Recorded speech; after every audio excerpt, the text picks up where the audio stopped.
welcome to Turn the Page, the official podcast of the Syosset Public Library.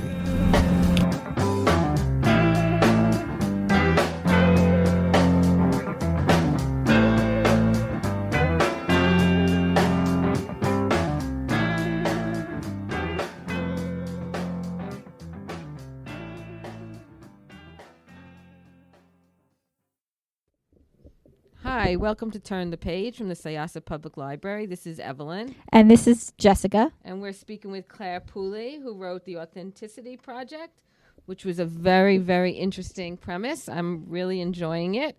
I'd like to know, Clare, what inspired you to write this Authenticity Project book? Well, actually, it was my own life that was the main inspiration, because my life 5 years ago, if you looked at my Instagram page or my Facebook page, looked like it was pretty perfect. But actually, the reality was it was very far from ideal. I was horribly addicted to alcohol, and it was affecting my mental health and my physical health and my whole life, really. And I decided that in order to help me quit, I would start telling the truth about my life, not in a notebook like my characters do in this book, but in a blog. So I started writing a blog, which I called Mummy Was a Secret Drinker. Oh, boy. And I told the truth about my life. And doing that changed my life.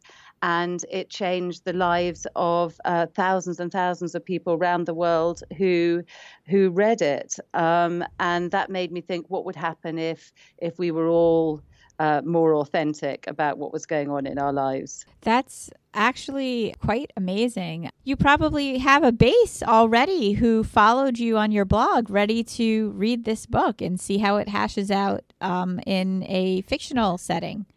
Yes, I hope so. And actually, one of the characters in the book is an addict. So trying to get sober. So he very much mirrors my experience, although he's very different in many ways as well. That was Hazard, correct? Yes, that's right. Yes, Hazard, the addict. Yeah, I happen to like all the characters. I think they're great. I feel bad for the mom, for Alice. I understand what she's going through. It's not, yeah, I do too. Yeah, did you take her character from things that really happened to you? Yes. In fact, I share experiences with all of them in different ways. But, Alice is a young mum, and so she's just had a baby, and she's struggling. And, and I think many of us find, motherhood very, very hard. And yet, we find it difficult to talk about because we feel like we should be so immensely happy, and we're so grateful for our gorgeous babies, but it's not easy. And Alice is really struggling. And she also, she's an Instagrammer, so she portrays this perfect life online, and the reality is very different. And again, I think that's something that many of us do. We're just with the life we show to other people is not really the life we're living. Right. And the settings in the book, are they real or are they fictional?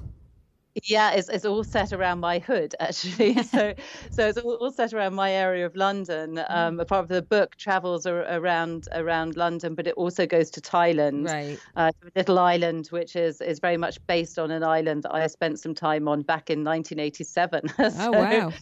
So yes, they are, and the place where Julian, the artist, lives, this gorgeous little artist studio, that's also a real place. Are they trying to take it away and build around it? Well, I hope not. Okay. I hope not. As far as I know, they're not. But it is, as described, it is right in next to a big football stadium, and Chelsea football stadium, actually. And so one day they may well end up in the same position that Julian finds himself, where they're threatening to tear his house down. Is Julian based on anybody you know? No, Julian is. I wish I did know somebody like Julian, because I think he's marvelous. But he was inspired by that place, because I would take the bus down the road and sit on the top deck, and I'd look over the wall at these little artist studios that were built in the 1930s, and they still remain exactly the same, where the whole of London has sort of changed around them. And I used to think, I wonder what would happen if somebody, had been living there since the 1960s and they were just the same and everything around them had moved. And that was the inspiration for Julian. I think the thing about Julian that I thought was really cool was that when you were reading him, and just like he was like in this little time capsule, he felt very real. Like someone that would have existed as he did, and I thought that was a really cool part of the story. Oh, I'm glad you thought so. Yeah, I mean, he became very real in my head. Like when Monica was looking him up on Wikipedia, I'm like, oh man, is this somebody I should be looking up as well? Yeah, no, I mean, as I said, he did feel very real to me, and I love the idea that that in the old days he would hang out with Lucian Freud, and that he was a bit of a roue out on the town. But and he picks up on lots of stories that were sort of happening at the time. So so Julian says he used to hang out with the Rolling Stones and David Bailey and lots of the 60s icons. Yeah, I really liked Monica's character a lot. Yes, Monica is she tries so hard to be, to do everything properly. And I think what's lovely is watching Monica sort of learn to live a little and let go a bit, which Right. I think we all need to do a bit more of. Yeah, and then the romance was nice also. Oh, well, I think everybody needs a little bit of romance in their lives. Right, absolutely. It really makes for a much better book. I like the romance part of it. Has this book come out in London also already? Not yet. No, it comes out. It comes out at the beginning of April. But yes, it's had a number of sort of early reviews from people who've been given proofs. So yes. And this is your debut novel? Yes, it is. Yes, I wrote a memoir first. So I wrote a book called The Sober Diaries, which was based on my blog and my experience of quitting drinking. But this is my first fiction. Wow, congratulations. I think it's a great start. Really great. So thank you so much. I'm so glad. So how do you think that in general, like, you talk a lot about like social media and authenticity. How do you think the best way would be for people to, I guess, promote their most authentic lives? Do you think social media could be very powerful for that? I mean, I know you found that in your personal life.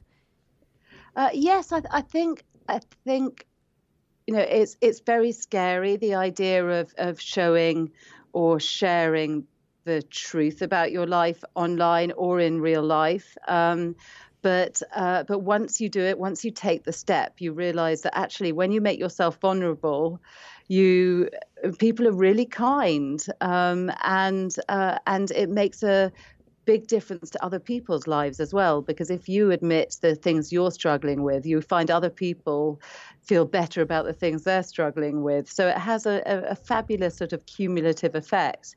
And yeah, I think if we could all just think a little bit more about the way we're portraying our lives to people and just open up a bit more about the reality, it would help us and everybody else. Do you think everybody, like every big city, should start their own authenticity project? Start sending around the notebooks and see where they wind up and what friendships they could start? Yeah, I think it'd be great if we did. I mean, what's lovely is I'm already having messages from people saying that reading the Authenticity Project inspired them to reach out to friends they'd lost contact with, great. Or to think a bit more about what they were putting online, or to go and visit their neighbor, all sorts of things. So it's a fun, uplifting book, but hopefully it's also a book that gets people thinking a bit more about how they live their lives. That's great. Are you going to be doing a book tour? I do hope so. I'd love to get over to the US. Oh, we'd love to have you here. Thank you so much. Yeah. Yeah, I think that this book is going to be very well received by people across the pond, as they say, on both sides of the pond. I know Evelyn is one of our best readers advisory librarians, and I'll be recommending this to plenty of people who are looking for nice, uplifting stories. So thank you. So would you like to tell us a little bit, just really quickly, I know we don't have a lot of time, but a little bit about some of the other characters in the story, like who you liked, what they sort of represented?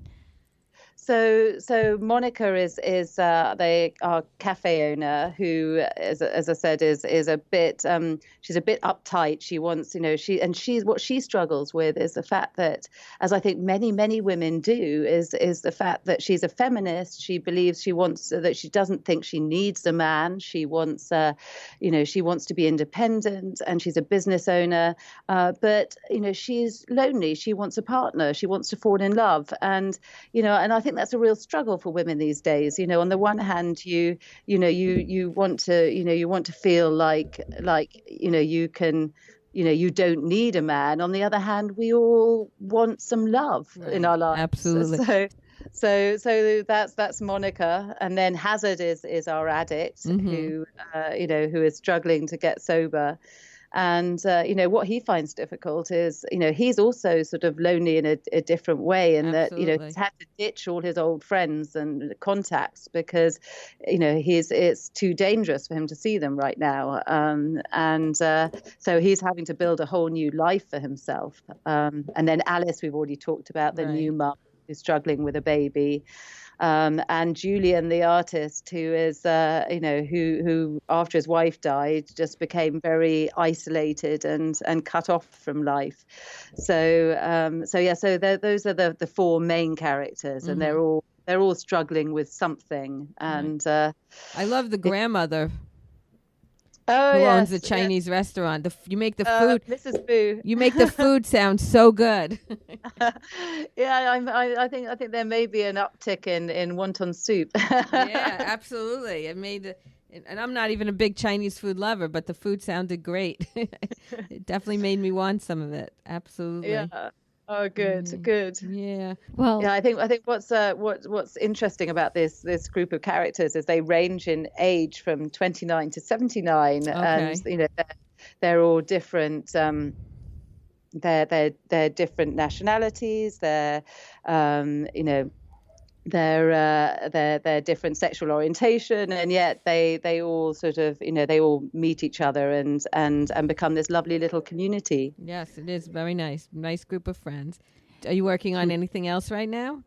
Yes, I've nearly finished I've nearly finished my the second novel. Oh, well, actually, when I say I've nearly finished the first draft. Okay. but there's a long way to go before I would show it to anyone. So. Yes. And where does it take place? Also in London?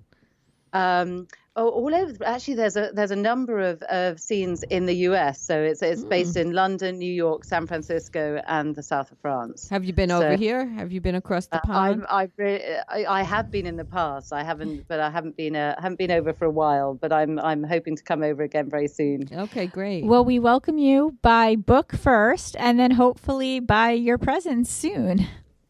Thank you. All right. Thank you so much. And do you have any other questions? All right. Go ahead.